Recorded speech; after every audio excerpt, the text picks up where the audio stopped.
What's up guys? So today I'll be giving my top 10 best tips when traveling as teenagers or any age, but keeping on a budget. So first I'm just going to say sorry for all the background noise. I'm outside and the birds don't want to shut up, and I'm filming on my phone because I don't have anything else to film on. So sorry for the bad quality and sound, but hopefully this is good enough.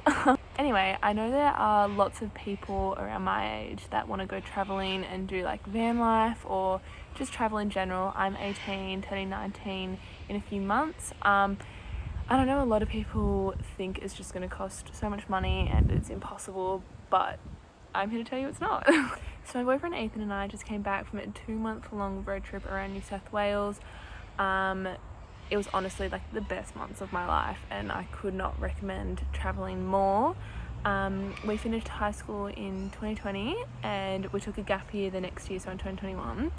We worked full-time, not full-time, like 3 to 5 days a week. I did retail and Ethan was landscaping, so we weren't making a lot of money. We were just making probably what the average teenage person makes.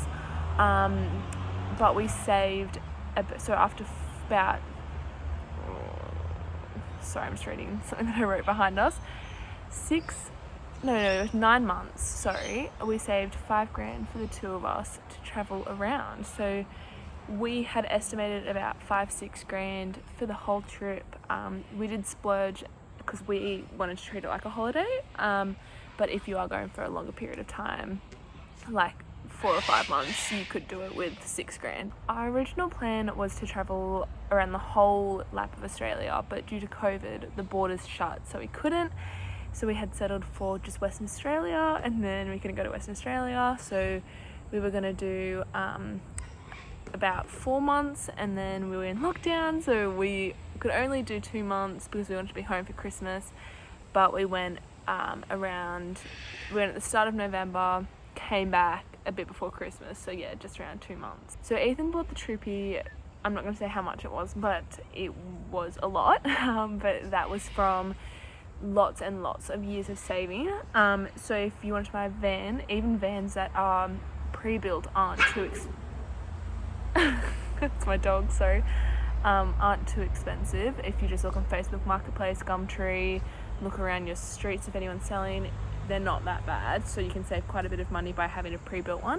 But we spent about $1,500 on doing up the car, so that's all the wood that we used to build the inside and the second battery and the fridge and the burner and the awning, stuff like that. You just gotta look for the deals, Anaconda and stuff. So yeah, we spent about that much, but that is in our other builds videos, if you want to check that out, how we did that. But yeah, so we went down the New South Wales south coast and then back up the north coast. We're from Sydney, so we just went sort of past home inland a little bit. We wanted to go inland, but we had floods at that time, so we couldn't because all the towns had flooded, so we just went back up the north coast. Anyway, sorry to bore you all with the whole background story, but I'll get right into my top 10 tips of how to go traveling as teenagers on a budget. Number 1, I think, is the most important. Go get a car that isn't obvious. So we had a troopy. I'll put a video of her in here. This is Bonnie. We love her. She's 31 years old and is amazing. She's not an obvious car to sleep in. So we would sleep in back streets most nights unless we stayed in a holiday park for like the washing machines, or it was raining so we needed power or something like that. So yeah, in a back street you can't have like a rooftop tent to sleep in or a big van that's advertised or something like that. Just a simple van or a simple four-wheel drive, and you do up the inside. A troopy which has a really big back is easy to sleep in, or a van, they're not obvious, so no one's going to pull you up for it, even though parking back streets in New South Wales and sleeping in your car is legal. Just a tip, so no one comes and knocking at your window or anything. Number 2, always know where the closest toilets and petrol stations are. We would always find car parks near the beach to sleep in, unless there were signs saying that we couldn't sleep there at a certain time, which most say like between 12 a.m. and like 5 a.m. so we couldn't sleep there, so we would stay there, would make dinner there, and then we would use the bathrooms, and then we would go and sleep in a back street. So then in the morning we'd go back to the camp, like the car park, make breakfast, use the toilets. It's always good to know where the closest toilets are and petrol stations in case you run out of fuel.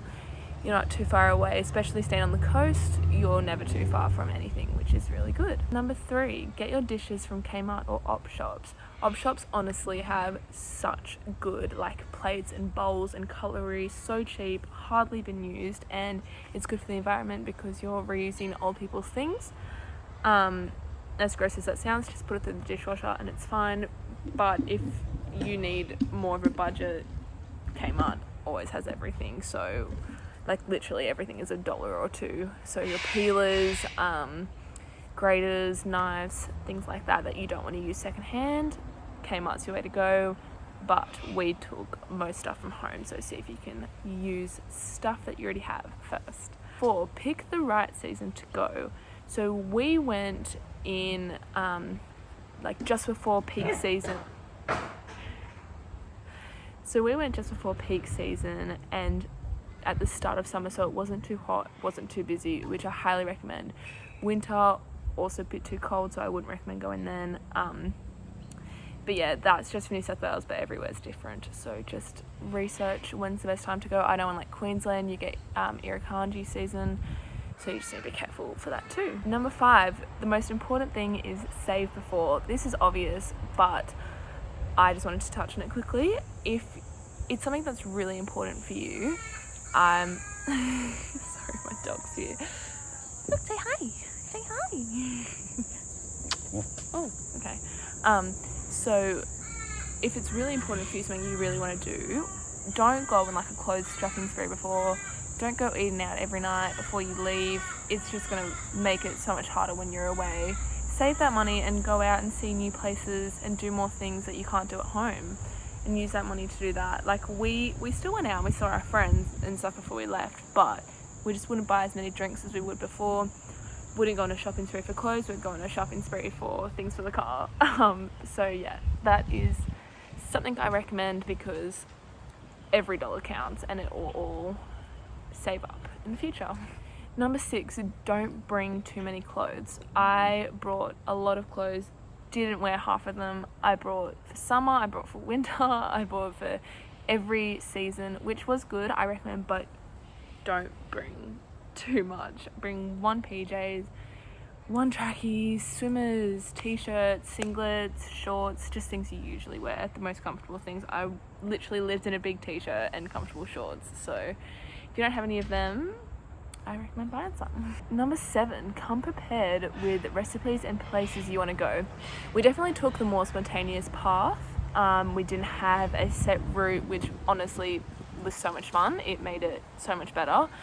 But we had somewhat of an idea of places along the way we wanted to go. A lot we did make up along the way. We're like, oh, that looks nice. Look, let's just go. Use Google Maps as well, like satellite images to see nice places. But we did spend like a good month writing out places we wanted to see and researching recipes that were easy to make on the road. I honestly wanted to write a book about recipes that we made that I recommend, because I'm vegetarian and Ethan's not, so it would have like a range of both. I don't know if anyone would be interested in that. I highly doubt it, but I wanted to do it anyway. If you want more recipes, you can let us know, but that might come out in the future. And on that note, tip number 8 is write out a shopping list before you go. So if we sort of got a pretty routine shopping list after the first 2 or 3 weeks, because we realised the dinners and the breakfasts and the lunches that were easiest and best to make for us, so that would stay on our shopping list. And then just like the staples like bread and milk always stayed on them as well, but we always like being prepared so we wouldn't miss anything when we were at the shops, so I recommend doing that too. Oh, and also keep the receipts from your shops, because if you shop at Woolworths, you get like 4 cents off the Caltex, and if you shop at Coles, you get, I don't know how much we always did Woolworths, but you get money off for Shell, and the 4 cents actually adds up when you are spending like $100 on fuel. Number 9, which is a bit random, bring disinfectant wipes. No one told us about this, but I saw them before we were about to leave, and I thought I would just grab some just in case. And we honestly went through almost probably 200 of them.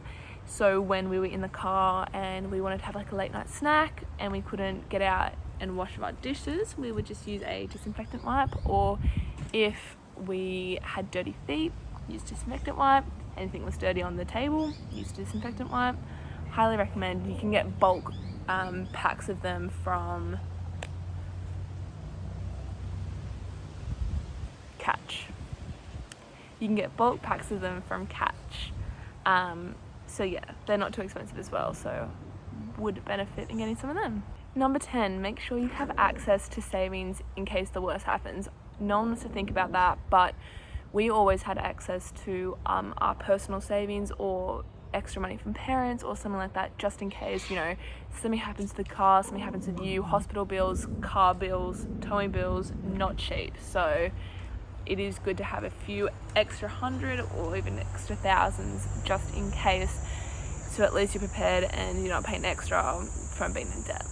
So that's about it. That was just a short video because we have had so many questions asking how we did it, how we saved, everything like that. Hopefully it was in-depth enough. I know it wasn't too much. I don't have Ethan here to help me say anything else, but thank you for watching, and I would love to do a packing list as well if anyone is curious, a video on that. So if you are thinking of